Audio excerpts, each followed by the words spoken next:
지금의 남편과 저는 연애를 기반으로 하여 결혼에 꼴이 난 커플입니다. 연애 기간 동안 누구보다도 행복한 연애를 하였고, 결혼 준비 기간에도 별 탈 없이 준비한 끝에 결혼을 하였고, 신혼생활을 즐기고 있던 어느 날부터 일은 시작되었습니다. 아니, 어쩌면 결혼 준비 기간 중에 제가 상처받았던 사건으로 인해 일은 시작되고 있었는지도 모릅니다. 갑자기 주말에 시댁 호출이 있었습니다. 매번 급 호출도 아니고 또 신혼초니까 보고 싶어서 부른다 생각하고 시댁에 갔습니다. 남편은 아들만 둘인 집안의 둘째 아들로 집안이 부자인 축에 속합니다. 경제적으로 부족함 없이 자라왔습니다. 물론 저희 집도 돈이 없는 집은 아니었지만 한 가지 좀 흠이라고 할 것은 재혼 가정입니다. 저는 스스로 흠이라고 생각하지 않지만 워낙 가부장적이고 유교 사상을 중시하며 약간 심할 정도의 꼰대의 기질이 있는 시부모님에게는 저희 집이 재혼 가정이 흠입니다. 그래서 흠이라고 설명을 드립니다. 신혼을 맞이하고 처음 시댁에 가는 것이라서 들뜬 마음으로 시댁에 가게 되었습니다.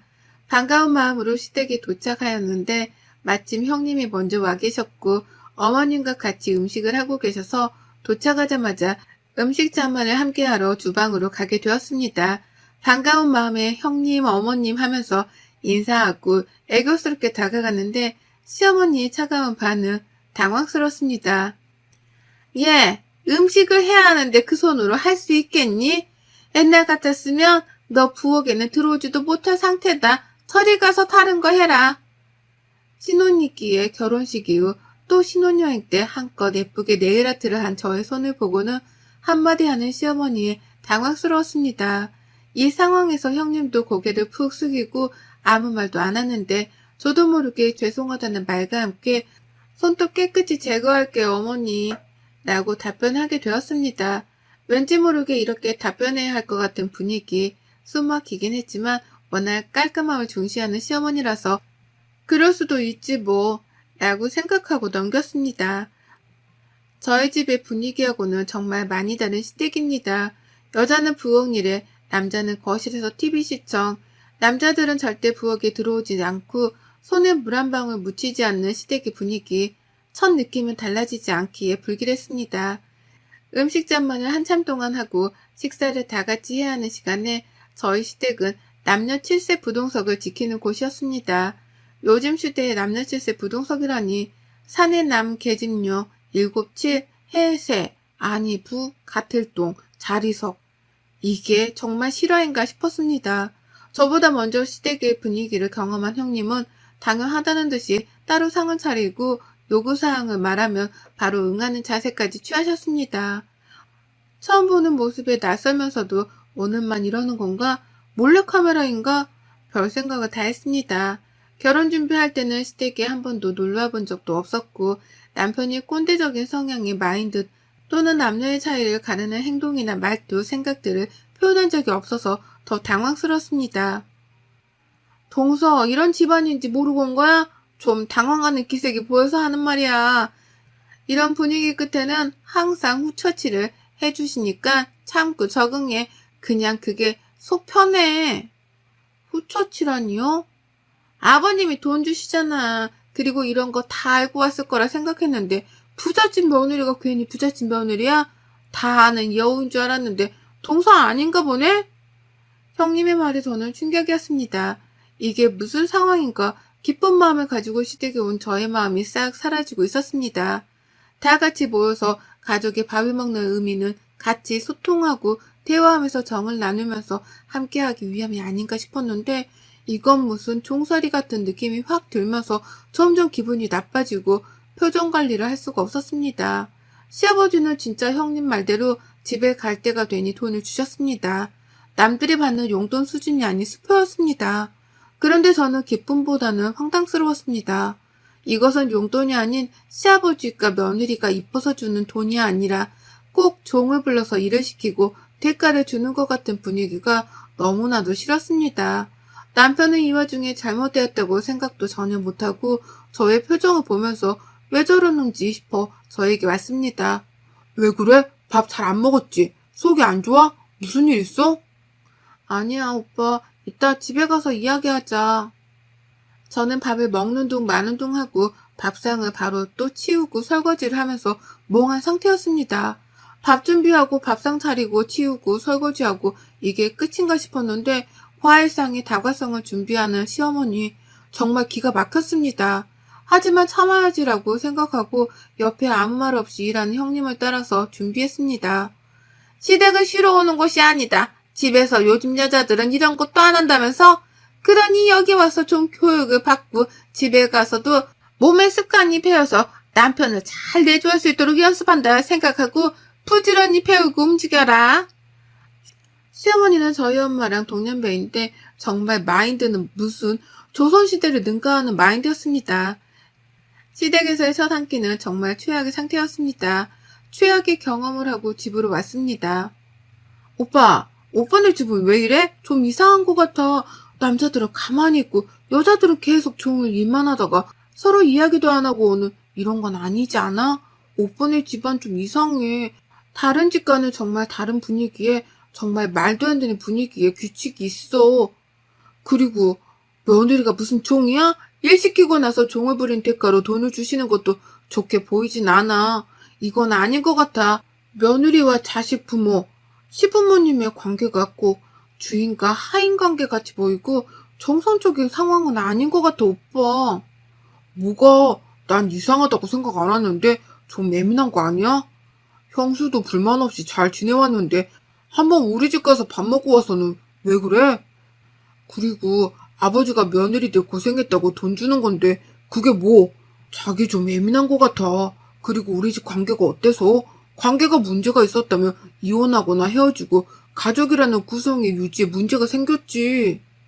남편은 계속 그런 집안에서 자라왔기에 하나도 이상하다고 생각하지 않았습니다. 계속 말해봤자 싸움만 될 것 같았습니다.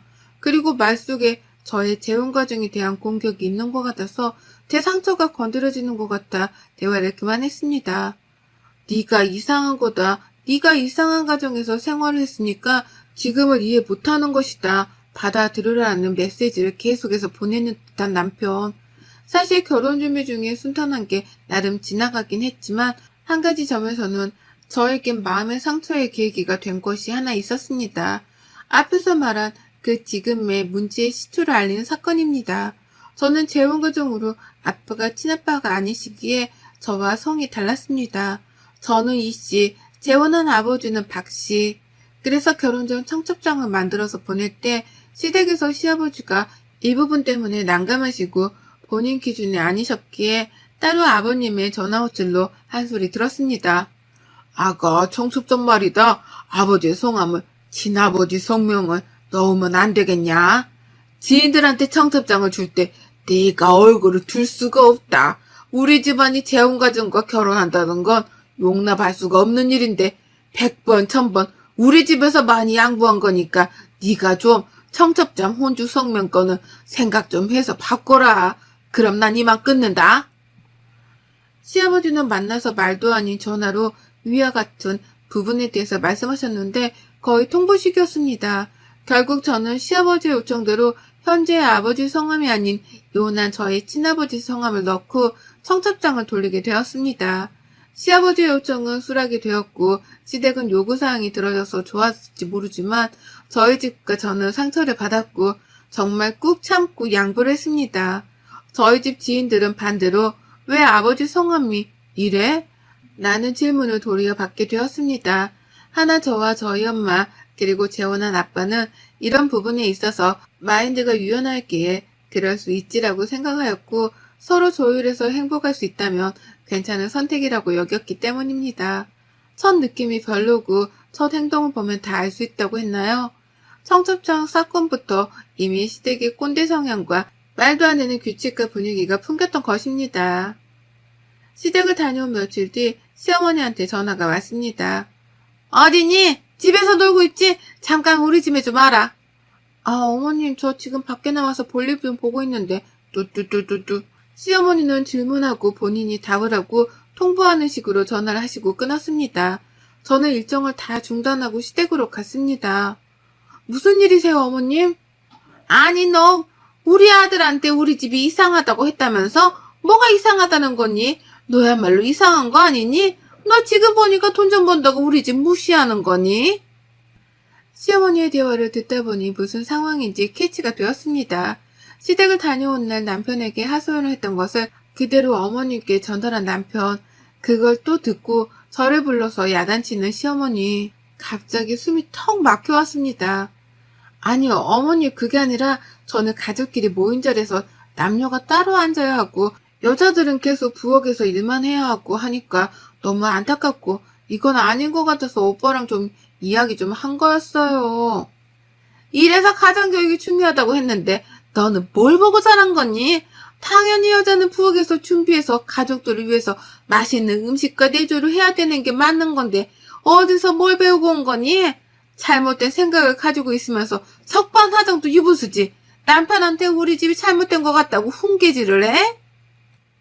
어머님, 그렇게 생각하시면 안 돼요. 저는 그 뜻이 아니라 너 일하러 다닌 것도 솔직히 마음에 안 들었다. 집에서 여자는 집안일 하면서 내조해야 하지. 뭐 돈 벌러 나간다고 그렇게 나가서 집안일은 뒷전이고 우리 아들 고생시키냐? 당장 일 다 그만둬라. 직장도 아니고 네가 혼자 조그맣게 사업하는 거 우리는 그거 마음에 안 든다. 그리고 무슨 여자가 나가서 사회생활이냐? 지금 시대가 미쳤다. 여자는 자고로 집에서 집안일하고 남편 내조하고 밥, 빨래, 청소에 중점을 두어야지. 대답 안 하니? 대답하고 빨리 집에 가라. 이제 아버지 올 시간 됐으니까 준비할 거 많으니까. 네, 가볼게요, 어머님. 시어머니와 분명 저는 대화를 하러 온 것이라 생각했는데 이것은 일방적인 통보와 일방적인 훈계 그리고 일방적인 대화의 방식으로 고구마 1000개는 먹은 것 같은 기분으로 집에 돌아왔습니다. 정말 꼰대의 마인드 그리고 꽉 막힌 사고방식 저의 일하는 부분까지 터치하면서 그만두길 강요하는 시어머니. 남편과 이야기할 힘도 없었고 지쳐만 가는 결혼생활 아니 신혼생활이 이어지고 있었습니다. 일주일 뒤 시아버지 생신이 겹쳐 다시 또 시댁에 가야 했습니다. 일방적인 시어머니의 대화와 함께 그날 있었던 일 때문에 기분이 좋지 않은 상태였지만 결혼하면 누구나 고부 갈등도 생기고 트러블이 있지만 맞춰가는 단계일 거라 생각하고 긍정적으로 생각해보려 하며 풀고 시아버지 생신날 시댁에 또 가게 되었습니다. 시아버지가 기분이 안 좋았습니다. 형님과 어머님은 먼저 주방에 계셨고 사태 파악을 하기 위해 저는 주방에 가서 왜 그런지 여쭤보았습니다. 동서, 왜 이렇게 늦게 왔어? 아버님 동서날 때문에 화났어. 네? 저 지금 일어나자마자 온 거예요, 형님. 아침 9시쯤 드신다고 하지 않으셨어요? 동서가 뭘 몰라서 그러는데 오늘 아버님 생신이잖아. 나는 새벽 5시에 왔어. 좀 눈치 좀 챙겨. 너는 지금 시간이 몇 시니? 꼭 이렇게 중요한 날에 늦게 와서 기분을 안 좋게 해야겠니? 정말 하나부터 열까지 마음에 안 든다. 7시 30분에 시댁에 왔는데 늦게 왔다고 눈치를 주는 형님과 잔소리하는 시어머니. 이 와중에 남편 또한 아차 싶었다면서 죄송하다고 인정하는 분위기. 시아버지는 기분이 상한 채로 방 안에서 혼자 누워있는 상황. 저는 정말 무언의 압박으로 시아버지께 찾아가서 죄송하다고 사죄할 수밖에 없었습니다. 너 오늘 무슨 날인 줄 알고 7시 반에 온 거냐? 정말 너 서운하다. 어른의 생일에 이렇게 늦게 오면 내가 오해를 하잖냐. 앞으로는 시간 약속 잘 지키고 절대 이런 일 없도록 해라. 네, 죄송해요, 아버님. 처음이라 그랬어요. 명심하겠습니다. 점점 이 집 분위기에 가스라이팅 당하는 것 같았습니다. 집안 교육을 잘 못 받아서 그런다. 네가 몰라서 그런다. 이렇게 일하고 나서 대가를 주지 않느냐 등등 가스라이팅에 맞음에도 불구하고 저는 점점 대응할 힘이 사라지는 것 같았습니다.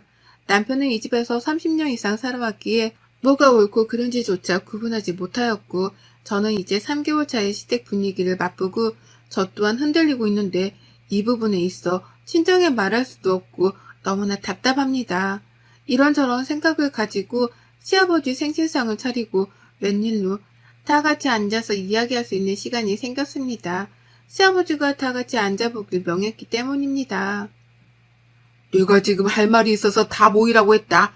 내가 할 말은 이번에 태양광 사업을 좀 하게 되었는데 너네들 각자 이름으로 하나씩 줄 건데 첫째는 첫째니까 5개, 너네는 둘째니까 1개씩. 그리고 우리 막내딸은 막내니까 세 개로 정했다. 불만 가지지 말고 항상 강조하는 건 장유유서이다. 첫째가 잘 돼야 밑이 잘 되고 막내는 또 막내니까 챙겨주면서 케어해야 한다. 알겠냐? 시아버지의 일방적인 통보, 남이 봤을 땐 한 개라도 갑자기 떨어지는 사업인데 감사해야지라고 생각하겠지만 저는 이 나눠주는 사업의 개수에 화가 난다라기보다는 시아버지의 마인드입니다. 무슨 말도 안 되는 첫째와 막내 챙김과 둘째의 배분입니까? 이런 식으로 배분한다면 형제 간의 우애가 아닌 질투와 차별로 인한 갈등을 조장하는 것이라 생각했습니다. 정말 말도 안 되는 배분에 할 말을 잃었습니다. 넋이 나간 채로 부엌으로 향해서 다과를 준비하라는 시어머니의 말에 준비를 했는데 시어머니의 다음 말이 저를 더 충격 속으로 빠지게 만들었습니다. 아가, 너 피임해라 당분간. 네? 피임이요? 무슨 소리세요? 아까 아버지 말 들었지? 장유유서 중시하시는 거. 그리고 항상 형이 먼저 과업을 달성하고 동생이 달성해야 순리대로 흘러가는 거야. 그러니까 형이 먼저 아기를 가지기 전에는 너네가 먼저 가져서는 안 돼. 알겠냐? 뭐든 순서대로 위에서 먼저 시작되고 그 다음 아리가 해야지. 순리를 벗어나면 안 되는 거야. 만약 생기면 알아서 정리까지 해라. 성인이면 그 정도는 알아서 할 수 있지.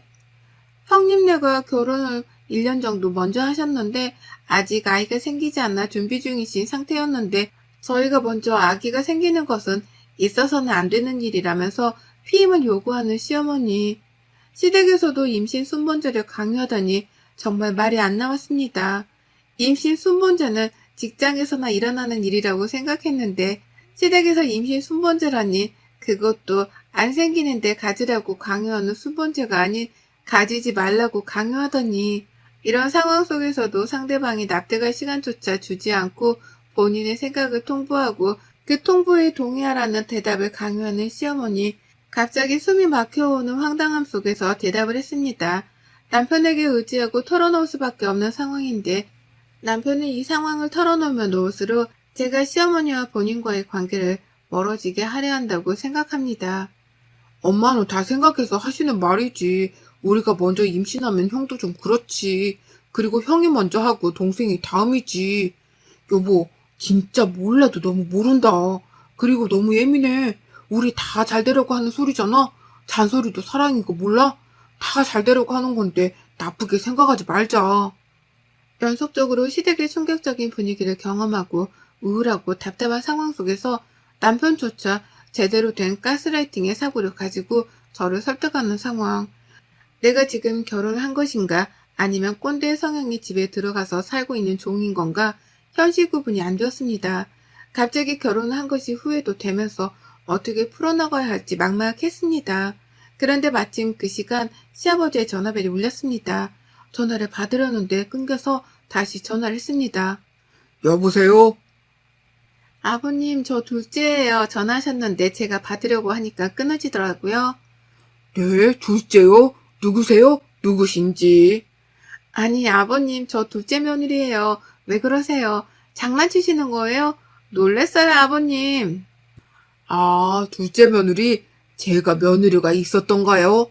너무 오랜만에 듣는 목소리라서 며느리인지도 기억이 전혀 안 났네요. 바쁘신 우리 며느리 아닙니까? 아버님, 왜 그러세요? 전화는 하루에 적어도 2번은 해야지. 아침에 문안인사, 저녁에 문안인사도 모르냐? 전화 안 한 지 3일이 되어서 내가 전화 한번 눌러봤다. 이런 것도 안 배우고 도대체 어떤 가정에서 자란 거니? 앞으로는 하루에 2번 어른에 대한 예의를 갖추었으면 한다. 하루에 전화를 2번 하라는 시아버지. 전화 겨우 3일 동안 못했다고 누구냐면서 비꼬는 시아버지의 태도에 차라리 용돈이나 선물 같은 걸 주시지 않고 자식들이 편하게 마인드를 가지고 온전한 가정을 이끌며 살아가도록 해주셨으면 좋겠습니다. 자식을 본인들의 소유물로 생각하고 또 본인의 사고방식들과 틀에 맞추어서 살게 하려는 것이 저를 숨막히게 해오고 저희 부부관계 또한 좋지 않게 만들고 있습니다. 임신 순번제가 시댁에서 이루어지고 있고 무조건 첫째가 먼저 막내는 막내니까 챙겨야 한다. 시댁의 콜과 욕을 하며 토들지 말고 내내 해야 하는 분위기와 여자들은 남자를 위한 내조를 강조하며 가족의 의미는 없어진 시대의 분위기. 앞으로 아이를 낳고 이런 분위기를 자연스럽게 흡수시키게 될 것을 생각하니 너무나도 끔찍하고 답답해져만 갔습니다. 이 문제에 있어서 제일 대화를 많이 해야 할 남편은 30년이라는 긴 시간 동안 이런 가정에서 자라왔고 철저한 가스라이팅으로 변하지 않을 것으로 보였습니다. 저는 빠른 결단을 내렸습니다. 이혼을 결심했고 다행히 혼인신고 전에 이혼을 하게 되었습니다. 이혼은 생각보다 쉽게 처리가 되었어요. 하지만 이후에 너 때문에 가문의 명예훼손이니 뭐니 계속해서 찾아오는 시부모님 때문에 저의 삶은 힘든 순간들도 있었지만 그래도 끝이 보이니 참을 수 있었습니다. 선하게 그리고 격식을 갖추는 것이 먼저 선하게 격식을 갖추는 사람에게나 허용되고 통하는 것이라는 것을 알게 되었습니다. 그리고 짧은 결혼 생활이었지만 시부모님의 약점을 알게 된 저는 그 약점을 터뜨리기로 했습니다. 바로 체면입니다. 제가 짧게나마 유지해온 결혼 생활을 시부모님의 회사와 지인에게 폭로했습니다. 폭로 전에도 이미 가문의 명예훼손이니 어쩌니 하면서 찾아와 협박한 것에 비하면 제가 한 것은 세 발의 피였습니다. 체면망신을 시키자라고 생각하니 제 속은 사이다처럼 시원했고 체면망신에 있어서 시댁은 지렁이를 밟으면 꿈틀듯이 극한 반응을 보이며 분노를 표출했습니다. 어디서 근본도 없는 년이 들어와서 우리 집안을 망신시켜? 너 가만두지 않겠어? 우리 가문에 쪽을 줘 감히? 어머님, 아니 아주머니, 평생을 본인이 살아온 규칙, 규범, 정의가 맞다고 살아오셔서 잘 모르시겠지만 그쪽 가정은 정상이 아닙니다. 아주 짧은 시간이나마 대개 가정에서 경험한 시간들은 정말 끔찍했습니다. 반성은 바라지도 않고 잘못되었다는 걸 조금이나마 아시길 기도해 봅니다. 짧은 결혼 생활이었지만 그 기간 동안 제가 잘못 살아온 것일까요? 너무 제가 자유분방했나? 우리 집의 교육이 잘못되었나 착각했었지만 제가 그 착각의 늪에 들어가서 허우적댔던 것이라는 것을 알게 되었습니다. 이혼의 선택에 후회가 없고 저는 제 자신을 사랑하며 저를 사랑하는 만큼 남을 사랑하며 저의 자유를 추구하듯 남의 자유도 존중하며 살아가고 있습니다. 결혼 생활은 서로 다른 환경 속에서 자란 사람들끼리 만나서 다시 또 다른 환경의 가정을 만들어가는 과정인데 서로가 돕고 맞춰가며 소통하여야 합니다. 끔찍하고도 비정상적인 꼰대시댁에서 벗어날 수 있어서 너무나도 행복합니다. 여러분의 생각은 댓글로 남겨주세요. 오늘도 시청해 주셔서 정말 감사합니다.